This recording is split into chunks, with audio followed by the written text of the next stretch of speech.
சொல்லுமா. இப்போ நம்ம எல்சோலை இயற்கை வேளாண் பண்ணையில் இருக்கோம். அதில் குறிப்பாக பார்த்தீங்கன்னா நம்ம அப்துல் கலாம் இயக்கத்தின் சார்பில் பெரும் முயற்சி எடுத்து செஞ்சிட்ருக்கிற புரட்சி மணி வெண்பூ பிரகாஷ் அவர்களாக என்னை சந்திக்க இன்றைக்கி வந்தாங்க. அந்த தருணத்தில் ஒரு முக்கியமான விஷயத்த அந்த பிள்ளைகளோடு சேர்ந்து பதிவு பண்ணணும்னு நினச்சிருக்காங்க. இந்த மரத்தில் இருக்கிறது தான் மரப்பாசி அப்படின்னு சொல்கிறாங்க. கொஞ்சம் ஆங்கிலத்தில் லைக்கன்ஸ் அப்படின்னு சொல்கிறாங்க. இந்த இந்த மரப்பாசி எந்த மரங்கள் இருக்குதோ அங்கே அந்த காட்டில் இருக்கிற காற்று தூய காற்று இருக்குதுன்னு அர்த்தம். நீ நகர பகுதியில் போயிட்டு இதை பார்க்க முடியாது. அதுதான் நீங்கள் எல்சோலையில் பார்க்குறீங்க.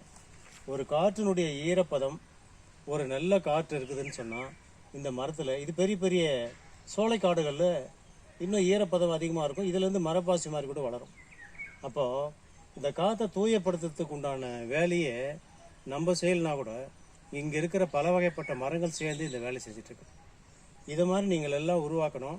இன்றைக்கி இருக்கிற காலநிலை மாற்றங்கள் இன்றைக்கி பார்த்தீங்கன்னா வெப்பத்துக்கே இன்றைக்கி ஆரஞ்சு அலர்ட் அப்படின்னு அரசு அறிவிக்குது. இது ஒரு பேராபத்தாக நம்ம பார்க்குறோம்.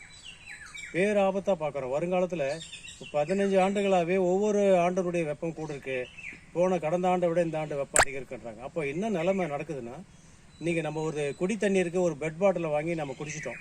காட்டில் வாழக்கூடிய காக்கா குருவி உயிரினங்களுக்கு யார் தண்ணி கொடுக்க போகிறாங்க? இன்றைக்கி உயிரினங்கள் அழிஞ்சதுன்னா இந்த சமூகத்தில் மனிதன் வாழவே முடியாதுங்கிறதுக்கு உதாரணம் தேனீக்கள் ஒன்று. தேனீக்கள் இனம் அழிஞ்சிக்கிட்டு இருக்குது. இது எல்லாமே ஒவ்வொருத்தரும் சின்ன சின்ன இடங்கள்ல இருக்கிற குறுங்காடுகளை உருவாக்கணும். அங்கே ஒரு நல்ல காற்று சுவாசிக்கணும். இன்றைக்கி ஐயா நம்மாழ்வார் சொன்னபடி ஒரு நல்ல சொத்து அசையும் சொத்து கிடையாது.